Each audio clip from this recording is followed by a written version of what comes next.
We begin this year and this administration in the midst of an unprecedented crisis that calls for unprecedented action. Just this week, we saw more people file for unemployment than at any time in the last 26 years.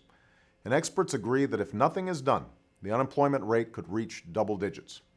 Our economy could fall $1 trillion short of its full capacity, which translates into more than $12,000 in lost income for a family of four.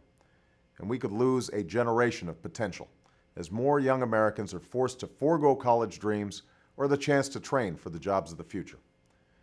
In short, if we do not act boldly and swiftly, a bad situation could become dramatically worse.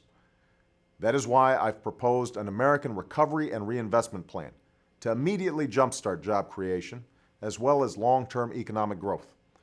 I'm pleased to say that both parties in Congress are already hard at work on this plan, and I hope to sign it into law in less than a month.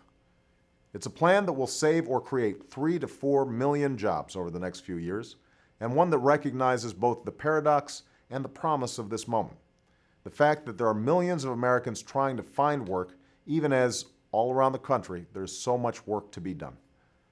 That's why this is not just a short-term program to boost employment. It's one that will invest in our most important priorities, like energy and education, healthcare, and a new infrastructure that are necessary to keep us strong and competitive in the 21st century. Today, I'd like to talk specifically about the progress we expect to make in each of these areas. To accelerate the creation of a clean energy economy, we will double our capacity to generate alternative sources of energy like wind, solar, and biofuels over the next 3 years. We'll begin to build a new electricity grid that lay down more than 3,000 miles of transmission lines to convey this new energy from coast to coast. We'll save taxpayers $2 billion a year by making 75% of federal buildings more energy efficient and save the average working family $350 on their energy bills by weatherizing 2.5 million homes. To lower healthcare costs, cut medical errors, and improve care, we'll computerize the nation's health records in 5 years, saving billions of dollars in healthcare costs and countless lives. And we'll protect health insurance for more than 8 million Americans who are in danger of losing their coverage during this economic downturn.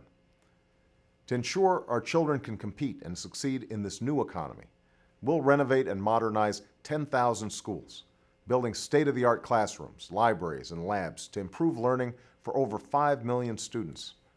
We'll invest more in Pell Grants to make college affordable for 7 million more students, provide a $2,500 college tax credit to 4 million students, and triple the number of fellowships in science to help spur the next generation of innovation. Finally, we will rebuild and retrofit America to meet the demands of the 21st century. That means repairing and modernizing thousands of miles of America's roadways and providing new mass transit options for millions of Americans. It means protecting America by securing 90 major ports and creating a better communications network for local law enforcement and public safety officials in the event of an emergency. And it means expanding broadband access to millions of Americans so business can compete on a level playing field wherever they're located. I know that some are skeptical about the size and scale of this recovery plan. I understand that skepticism, which is why this recovery plan must and will include unprecedented measures that will allow the American people to hold my administration accountable for these results. We won't just throw money at our problems. We'll invest in what works. Instead of politicians doling out money behind a veil of secrecy, decisions about where we invest will be made public and informed by independent experts whenever possible. We'll launch an unprecedented effort to root out waste, inefficiency, and unnecessary spending in our government. And every American will be able to see how and where we spend taxpayer dollars by going to a new website called recovery.gov. No one policy or program will solve the challenges we face right now, nor will this crisis recede in a short period of time. But if we act now and act boldly, if we start rewarding hard work and responsibility once more, if we act as citizens and not partisans and begin again the work of remaking America, then I have faith that we will emerge from this trying time even stronger and more prosperous than we were before. Thanks for listening.